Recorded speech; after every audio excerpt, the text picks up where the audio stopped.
हिंदी साहित्य मंथन बदायूं के इस चैनल पर आपका एक बार फिर से स्वागत है। आज हिंदी साहित्य के अंतर्गत हम एक बहुत ही महत्वपूर्ण प्रकरण को लेकर उपस्थित हैं। आज हम भारतीय काव्य शास्त्र के अंतर्गत हम अध्ययन करेंगे आचार्य भरत मुनि और उनकी रचना नाट्य शास्त्र के विषय में। भरत मुनि, जिन्हें भारतीय काव्यशास्त्र परंपरा के सूत्रपात के रूप में जाना जाता है, भारत में भारतीय काव्यशास्त्र की परंपरा के सूत्रपात भरत मुनि से माना जाता है। बलदेव उपाध्याय ने इनका समय द्वितीय शताब्दी माना है। इनका सर्वमान्य समय 200 ईसा पूर्व से 300 ईसा पूर्व के मध्य माना जाता है।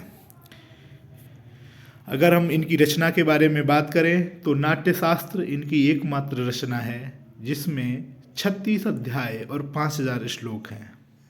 नाट्यशास्त्र की टीका अभिनव गुप्त ने लिखी, अभिनव भारती के नाम से।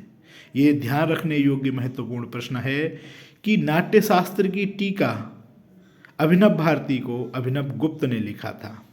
राजशेखर ने नाट्यशास्त्र को पंचम वेद की संज्ञा दी है, यानी कि नाट्यशास्त्र को पंचम वेद भी कहा जाता है और ये संज्ञा किसने दी है?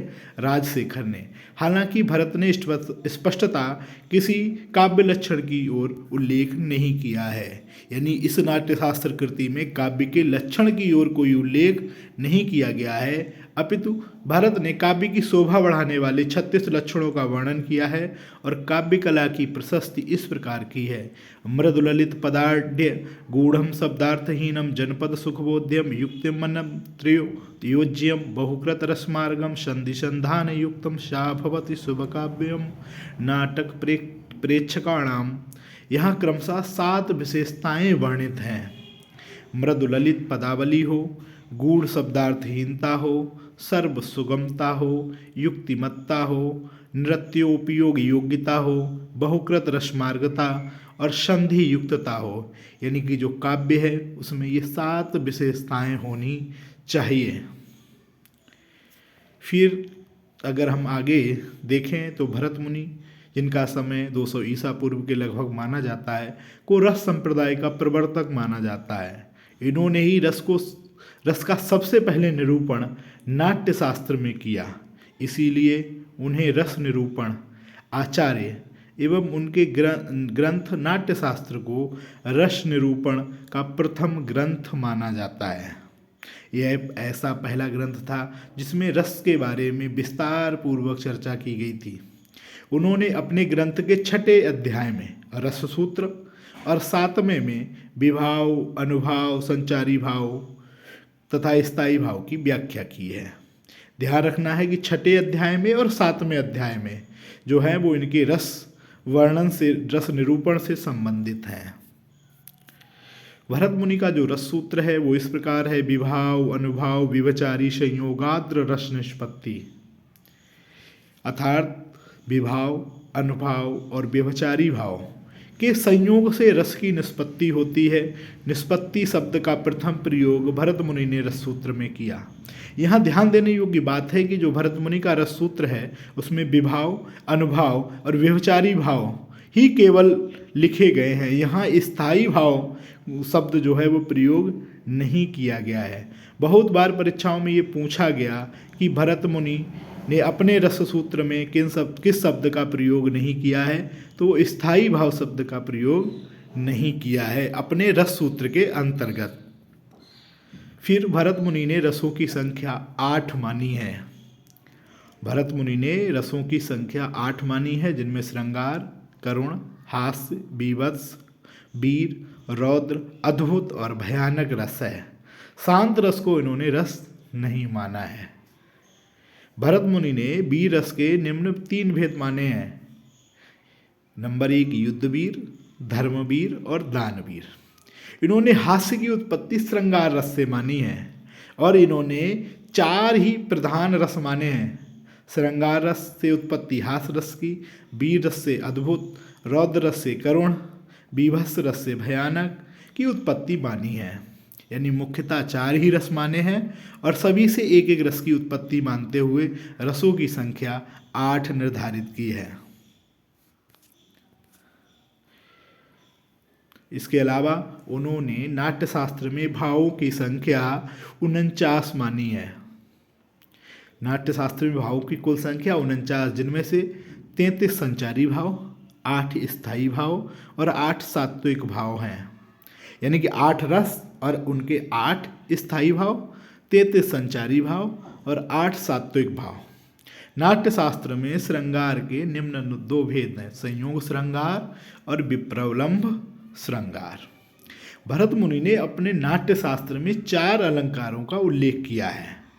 ये अलंकार हैं उपमा, दीपक, यमक और रूपक। ये प्रश्न कई बार प्रतियोगी परीक्षाओं में पूछा जा चुका है। जो लोक सेवा आयोग द्वारा परीक्षाएं आयोजित होती हैं उनमें ये प्रश्न कई बार आया है कि भरत मुनि के नाट्यशास्त्र में किन 4 अलंकारों का उल्लेख मिलता है। तो उनमें उपमा, दीपक, यमक और रूपक, इन 4 अलंकारों का उल्लेख है। काव्य गुणों की संख्या। भरत मुनि ने काव्य गुणों की संख्या 10 मानी है, जो इस प्रकार हैं: श्लेष, प्रसाद, समता, समाधि, माधुर्य, ओज, पद, सुकुमारिता, अर्थ की अभिव्यक्ति, कांति और उदारता। ये 10 गुण माने हैं। तो ये भी प्रश्न कई बार परीक्षाओं में पूछा गया है कि काव्य गुणों की संख्या कितनी मानी है। तो उन्होंने काव्य गुणों की संख्या 10 मानी है। अब यहाँ कुछ प्रश्न हैं जो कि प्रतियोगी परीक्षाओं में बार बार पूछे गए हैं, उन पर नज़र डालते हैं। पहला प्रश्न है, संस्कृत काव्यशास्त्री ग्रंथों के आधार पर काव्यशास्त्र का प्रथम आचार्य किसे माना जाता है। तो काव्यशास्त्र का प्रथम आचार्य भरत मुनि को माना जाता है। नाट्यशास्त्र के रचयिता कौन है? नाट्यशास्त्र के रचयिता भरत मुनि हैं। फिर प्रश्न, भरत मुनि ने नाट्यशास्त्र में किन 4 अलंकारों का उल्लेख मिलता है? उपमा, रूपक, उत्प्रेक्षा। तो इसमें ऑप्शन सी, उपमा, रूपक, दीपक और यमक, इन 4 अलंकारों का उल्लेख भरत मुनि के नाट्यशास्त्र में मिलता है। ऑप्शन नंबर सा। फिर अगला प्रश्न, किस आचार्य को रस के प्रवर्तक होने का श्रेय दिया गया है? तो इसमें आचार्य भरत मुनि हैं जिनको रस के प्रवर्तक होने का श्रेय दिया जाता है। भरत ने रसों की संख्या कितनी मानी है? तो भरत मुनि ने रसों की संख्या 8 मानी है। फिर विभाव, अनुभाव, विवचारी, संयोगाद रस निष्पत्ति के संबंध में उक्त प्रख्यात कथन किसका है? तो ये कथन आचार्य भरत मुनि का है, जो रस निरूपण से संबंधित है। फिर अगला प्रश्न, सहृदय के अंतःकरण में जो मनोविकार वासना के रूप में सदा विद्यमान रहते हैं तथा जिन्हें कोई भी अवरुद्ध भाव दबा नहीं सकता है, वो क्या कहलाते हैं? वो स्थायी भाव कहलाते हैं। सामान्यतः स्थायी भावों की संख्या कितनी मानी जाती है? तो सामान्यतः स्थायी भावों की संख्या 8 मानी जाती है। अगला प्रश्न, भरत मुनि ने काव्य गुणों की संख्या कितनी मानी है? तो भरत मुनि ने काव्य गुणों की संख्या 10 मानी है। भरत मुनि के अनुसार काव्य गुण 10 होते हैं। तो आज की हमने इस कक्षा में हमने जाना आचार्य भरत मुनि के बारे में, जिन्हें भारतीय काव्यशास्त्र परंपरा का जनक माना जाता है। तो आज के लिए बस इतना ही। धन्यवाद।